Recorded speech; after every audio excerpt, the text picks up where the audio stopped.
Welcome back to WD Magic Cast for the week of April 13th, 2025. WD Magic Cast is a show about the mouse, the Marvels, the galaxy, and beyond, and so much more. I'm your host, Matthew Graken, and over here, or here, I'm not sure which side you're on, is Isaac, Macho Man. It's a good. How you doing, Isaac? I'm good. I'm hanging it. I wouldn't say I'm the macho man, but no, You I'm can't good. give us an ooh yeah. No, I'm a little tired right now to give. I actually can do a pretty good macho man, but right now it's just the voice. I get it. I get it. All I'm right, not all right. gonna attempt that tonight. Not tonight. So maybe another Snap time. into a Slim Jim, and we let you, do it next time. There you go. So make sure to follow us on all social medias where we're at WD Magiccast, Twitter, X, whatever you want to call it, Instagram, Facebook, TikTok. So check us out on all the social medias. And make sure to also check out our T Public Shop where we got some great merchandise. Links to all these are in the show notes. So in some of the news that we got going on, Disney Plus subscribers are getting some big deals over the summer.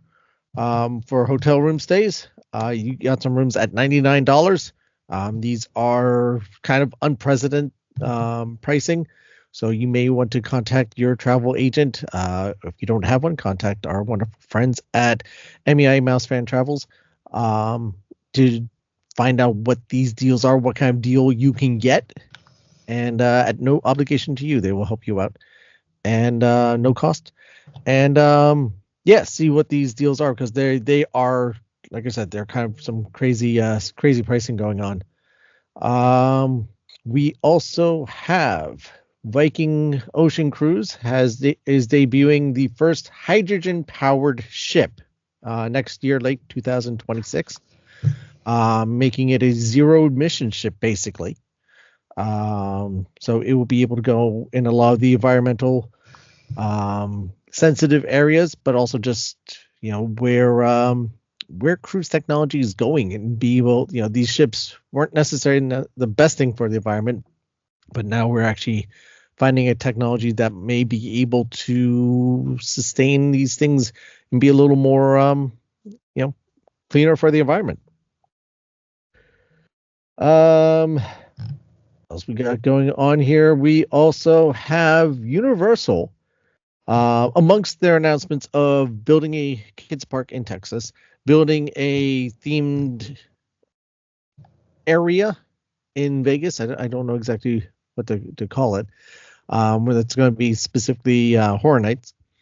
And then you have Epic Universe, or Universal's Epic Universe, opening up in Florida next month. They just announced another park is coming, Isaac.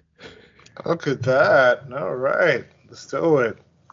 They are building a park in England, jolly old England, where it rains 8 days out of the week. Sorry, my friends in England. But you know it's true. They are building a park there now. So they are building new things at an unprecedented rate. Hey, you gotta expand on. You have to continue to expand and continue to build and bring new things to the Disney, to Disney Enterprise. So, I'm not shocking, honestly, between that, because I know they also have the only Europe thing they have right now is Disney. Actually, isn't it called Disney Europe, or is it just Disney France? Well, that was Euro Disney, but it's Disneyland Paris. But that's Disney. This is Universal. That's now getting into the European. It will be their first European market. They have a few in Asia. Oh yeah, they have one in Japan. I believe they have one in Japan. Yeah. They have Japan. They have Beijing. Yeah, which is pretty cool. So,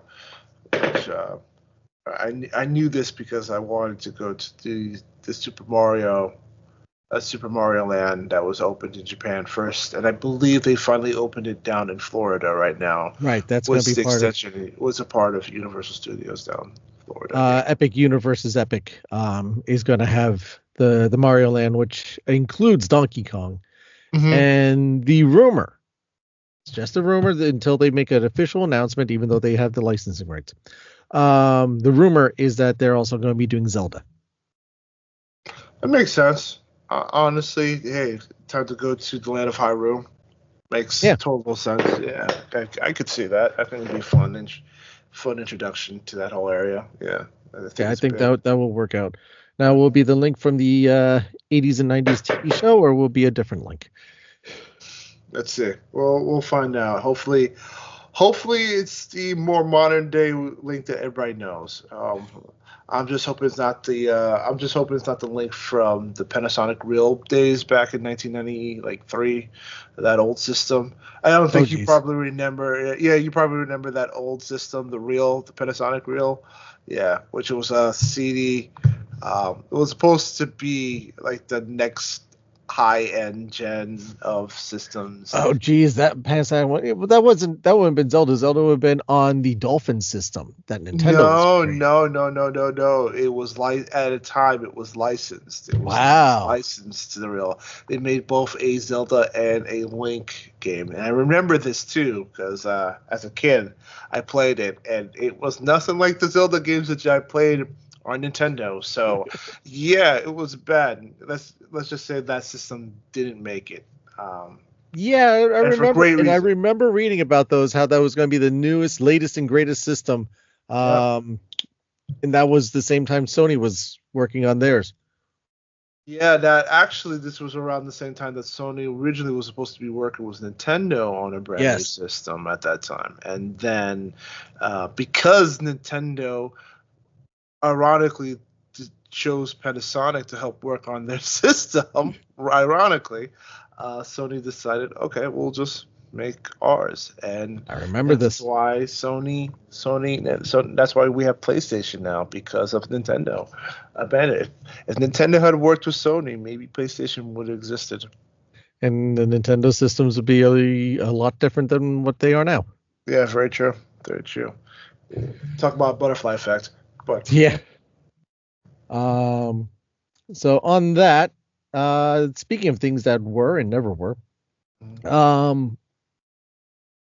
few weeks ago, about 2 months ago or so, I was watching on Netflix the Vince McMahon or Mr. McMahon docuseries. And while I was watching this, they were talking about the 90s and how WWE started having competition in the form of Mr. Ted Turner's WCW. Now, what I found most interesting about this was that for a 3-year period or so, WCW was filming their shows. Well, they started off in Georgia, but then they relocated to Florida, and not anywhere just in Florida.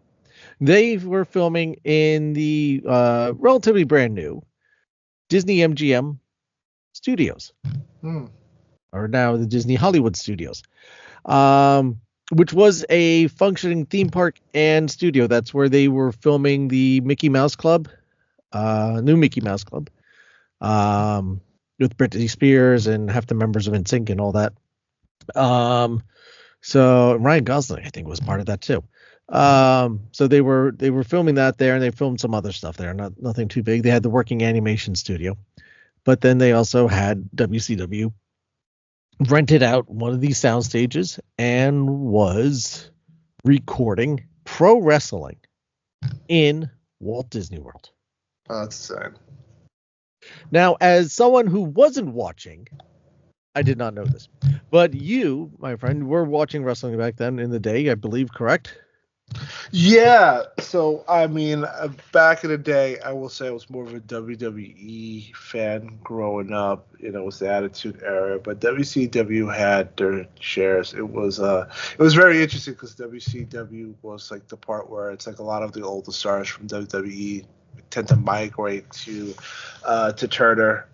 It was Turner and Eric Bishop back in the day. So, and the Vince Russo era of wrestling too. Once everything got too crazy and it became the the wrestlers just kind of running the asylum back in the days and how everything went. And almost everybody was a part of the NWO. It was just it was a crazy time in all sorts of craziness going WCW. on. Yeah, it was just wacky, and how like there was so much politics. Oh man, and Hulk Hogan being the biggest politician over of the whole genre, man. It's hilarious how bad it was at WCW. Well, see, and here's one of the interesting things. They actually had, on occasion, parades down Hollywood Boulevard at the studios of the wrestlers. Hulk Hogan himself signed his WCW contract. Oh, that's pretty cool. On the stage area, it was just an elevated platform, but they built a stage in front of the Man's Chinese Theater at the end of Hollywood Boulevard at the Disney MGM studios. Oh, that's interesting. Okay, that's pretty cool. That's pretty cool. I didn't know they did more in Florida. It made sense down in the South too. Yeah. I think especially for the Bash at the Beach shows. You got the Bash at the Beach, which that did not take place at in Disney World. That was over literally at the beach. Yes. But what did take place? They did a lot of the recording, because back then the shows weren't live like they are nowadays. We're mostly live. They recorded them sometimes weeks or months in advance. Mm-hmm. And what I find interesting was how they got people in the audience. So typically nowadays, Isaac, you said you just went to the AEW. How did you go about to be able to go to the AEW event in Philadelphia? Well, I just simply purchased a ticket, hopped with my friends. We drove like an hour down south to Philly, and yeah, that's pretty much it. Purchased some tickets and then just hopped in there. So it was not bad. You didn't purchase tickets to see WCW. You would be walking around the Disney MGM studios, and the promoters would come out and say, "Hey, what are you doing at whatever time it was? Why don't you come watch some pro wrestling? Here's some free merchandise of Hulk Hogan, Macho Man, Sting, whoever. Here's some merchandise. Wear this. If you're wearing the merchandise, you can get in, and then you get on one of the seats that'll be on camera." That's pretty cool. That's a pretty cool bargain. I wouldn't knock on that. I wish they did that now. Pretty much. I wish I knew about it when I was there at that time. Yeah, no, that'd be cool. Like I knew that. I think you pay for tickets for NXT though, but the NXT is a little bit of a different crowd. It's a different time, different crowd, but very more focused too. Probably nowhere near the same level of what WCW was doing, and the fact that that was pretty cool. The fact that you got free merch and you got to be on television to watch maybe a long. Maybe was it like a 2-hour show back in the day? That's Probably pretty cool. Yeah, I didn't see how long the recordings were. But yeah, because you'd go up, you'd show up, and they record whatever segments that they're doing. Either it was a call out or a match or whatever. And so you got to see something that will be on TV a month or two later. The problem was also Al Gore decided to do something back then. So the internet was showing up. So this is when people were starting to go to chat boards. You remember chat boards, right, Isaac?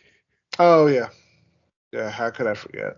The BBSs and whatnot, and they would go to there'd be pro wrestling ones, and people say, "Hey, this is going to be happening on WCW, in a month or two. This is the direction that the story's going." So there'd be the spoilers out there, and that kind of changed things. That's where they started going more towards a live events. But Before that, no, you can go watch for. You could have seen Hulk Hogan, Macho Man, Sting, Razor Ramon. Who else? What? Everyone in their uncle. Kevin Nash was on Yeah. there. A younger version of Rey Mysterio was on there. I think Eddie Guerrero was on there for a bit Yes. for a bit of a time. Brian Perlman was on there for a minute. That Diesel. was Diesel. Yeah. Diesel Well, he was was different Diesel name was then. Kevin Nash. I Yeah. think Yeah. Kevin Yeah. Nash Sorry. was Yeah. yeah Kevin Nash. But yeah, like you said, he had the Macho Man there. I don't know. Did Goldberg Lex make Luthor, I it? think. Goldberg was Lex, there. yeah, Goldberg was there. Lex Luger, yeah, Steve that's the first Austin. Steve. An earlier Steve Austin before. Dashing Steve Austin. Yeah, Yes. Dash With hair. until he left. And then he became the Steve Austin that everybody all know. But no, there was some really good talent. There was very very well run talent.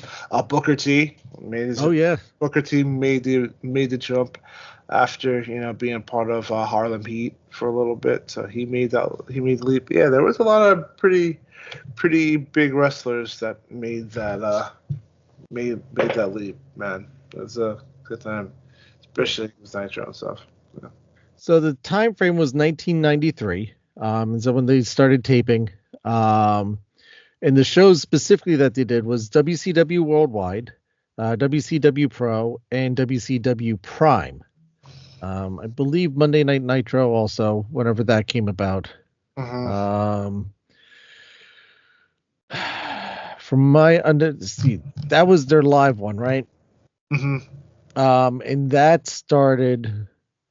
They had the ring set up and the seats and everything set up at the entranceway to the studios. So you had the Tower of Terror in the background over the ring, the entranceway to the park to the other side, and that's where they filmed it. And that's what kicked off their relatively live stuff. Mm-hmm. This went on until 96. Monday Night Nitro began taping there. Mm-hmm. And then you had eventually, I think it was 97 is whenever they switched over. They left their contract ended with Disney and they switched over to Universal and ran the same bit for Universal there for a year or two.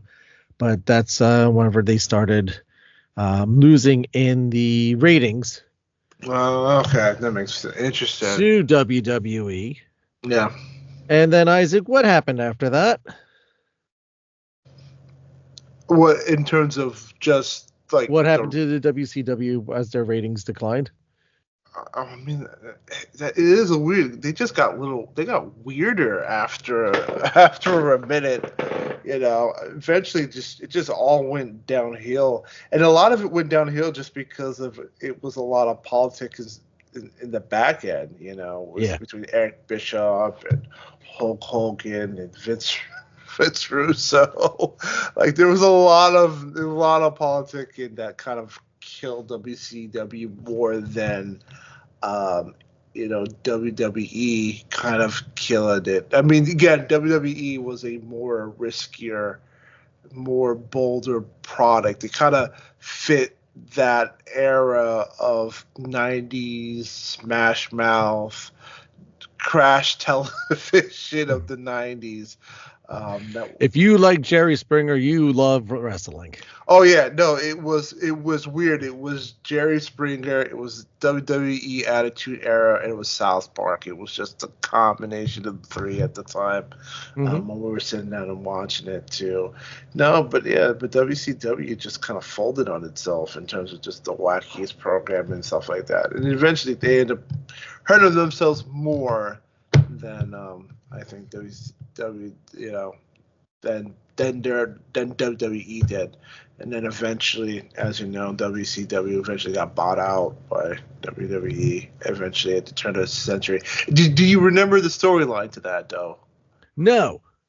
No, No, so actually, I don't know the storyline to that. so the storyline to that was when Vince McMahon, because everybody knows that it was a battle between Vince McMahon and Ted Turner Yeah. during the Monday Night Wars, and then eventually, clearly WCW won out the wars. Now, eventually, they did buy it out. They did buy Vince buy it out, but the story was that Shane was going to buy out WCW and then battle his father to keep the Monday Night Wars going. Oh, That geez. was that was the battle too, and I remember this because like they pull out the Titantron, and then it's Shane on WCW, and then going after his father. It was just the goofiest concept right now. Clearly, that didn't work out. I think originally that was supposed to be it, but I think they ended up pulling it out. And then I do remember after that, once they finally bought WCW, um, I think they gave it was WWE programming. I think it was around 2000. Definitely 2000, Yeah. where they finally had the rights. So for the last hour, because they had WWE ran for 3 hours, they gave I think 30 minutes they gave the program into WCW. They would switch it over to WCW, and then I think it was Booker. I forgot who was. I forgot it was Booker T and another wrestler, and then Vince hated it so much he just got WWE people to start beating them up. Oh, jeez. He hated it so much. It's like, yo, I hate the program so much. Just started the wrestlers to start beating their butts. Start beating their butts. So yeah, it really just kind of shows you how very spiteful Vince was back in the day. And here you But, watch the documentary, and he is so modest during his documentary. I don't know what you're talking about. Everyone really loved working with me. I don't remember any of this stuff. Vince was a terror. Oh man, listen. No, Vince did some terrible stuff, and I'm kind of happy that he's gone. And for the sake of the WWE is now a much better place without Vince in them. But listen, Vince really did. He he took risk. He Yes. took risk. He pushed where WWE needed to be, and yeah, in ways like WWE wouldn't be without him, but. I think WWE is in a much better spot now that he's gone. I 100% agree with that. You can't sit there and not deny that. Not that I've been watching for long, but from what going back and what seeing, like I said, the documentary and some of the stuff with him Mm-hmm. to the quality of the programming that's out now, Yeah. it's definitely less hammy. Yeah, It's less hammy, less repeated matches, a lot less insensitive crap. Women are treated a lot more fairly and actually yes, give a lot more better time than under Vince's reign. Yeah, no, and it just seems to be a far better respect about the product right now. Everybody that's running it too. So, yeah, much better position than it was in years past. I agree, and I think The Rock taking over his position actually has worked out lovely. Um, but one of the things I'm curious. So I mentioned earlier of how they got people in the audiences. Mhm. One thing WCW was known for was, and how they got their talent was these large paychecks. Yes. Where WWE would work you like a dog 7 days a week, 364 days a year, Pretty much, yeah. and give you bottom dollar. Yeah, no, yeah, yeah. That was an issue. That was And where definitely an issue for a lot of WCW us. was, you only work 8 months out of the year. You get 2 months off or something like that. I don't forget the exact terms. But Hmm. then you were getting like these $1 million contracts, these the top dollar payouts. Yeah, Yeah, they were throwing. Listen, I think they were throwing money to bring some old talent in, though. Yeah. But I think that was the problem. Right now, the talent was old, and then once they got in there, they tried to keep as much of that power, which was a problem because a lot of, like you said, WCW had a really good roster of young talent that was started off, and you had the old heads trying to hog that talent, like the the Bret Harts, Yeah. the Hogans and the Bret Harts were just trying to hog all of that stuff. So Ric it, Flair, he was the on Ric there too. I mean, Flairs, yes, I it don't was think a he was problem. ever young. No, no, I think Ric Flair really. No, no, like I do appreciate Ric Flair being his '90s dad, Ric Flair. Like I really, but still, dude, that gimmick. Yeah. I love it. And she's just like the dad, like the '90s dad version of Ric Flair was pretty fun. I actually do enjoy that version of Ric Flair. And he was But so exaggerated with everything too. Like oh yeah. especially when he gets hit and then he'll walk for like a couple and then fall. Oh man. But yeah, so how does a company paying top dollar but doesn't charge for tickets, how does they thrive? And obviously they didn't, because they could only go for so long, and Ted Turner just kept on dumping money into it. Yeah. Yeah, it was bad. And then eventually I think what really eventually did them in afterwards is that Ted Turner did eventually sell it to AOL. Yeah. American Online bought it. Weird, right? The company bought it, and they're like, "Well, we're not really in the wrestling business. I don't know what we're gonna do with this." So, go part of some of the acquisitions off Ted Turner's stuff. So, um, but yeah, I think that's what originally started it before WWE was able to acquire the rights of WCW at the time. So, yeah. Yeah. But there you have it. Pro wrestling at Walt Disney World. If you were there in the 90s, you could have seen Hulk Hogan, you know, uh, the real American running down the Hollywood Boulevard at the studios. No, you would have got like 10 versions of the NWO Yeah. right now, and maybe Sting hanging in the Raptors.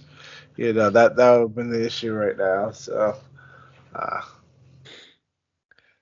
But on a slightly different note, the new season of Doctor Who started up. I know you didn't get to see it, but I was able to watch it this weekend. It started on the 12th. I think I watched it on the 13th. I started watching on the 12th, fell asleep, woke up, and finished watching on the 13th. And not to say it was a snoozer of an episode. Actually, it was fairly enjoyable. It starts off pretty good. By the end, I'm really curious about where they're going with the story. It just kind of pulled me in. I'm like, wait a second, what's happening here? Shuti is still, a fun character.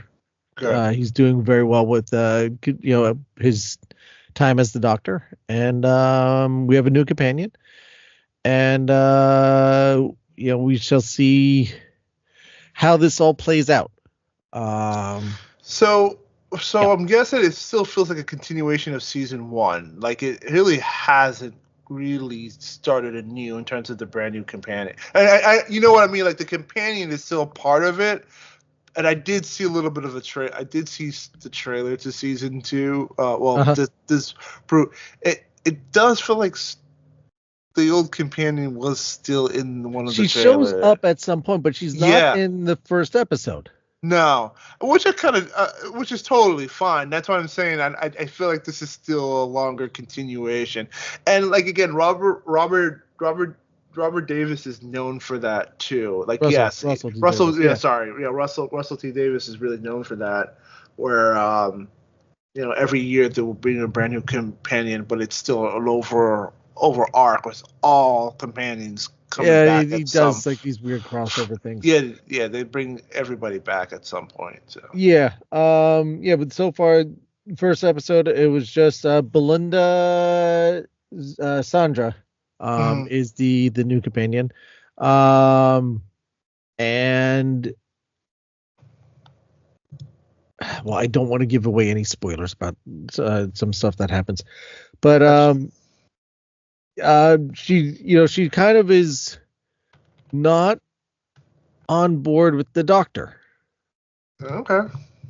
There's, She's kind of opposed to the way he does things, the way he goes about things. mhm. So she's kind of at odds with him. It's not this uh person, young person that's She's just like, not willing to just jump on the it's just be woozed by the doctor and stow right. away in his little box and stuff like that. Which I always felt like that was just some form of kidnapping. I feel like that was never really addressed through any They form of willingly come doctor. aboard.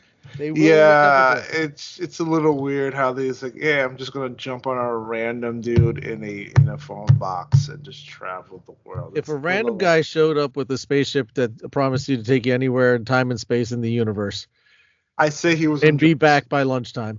I say he's on drugs. Like you really need to get off the meds. That I would have said, but yeah, okay, whatever. You gotta just do it. But Anyway, I thoroughly enjoyed the first episode.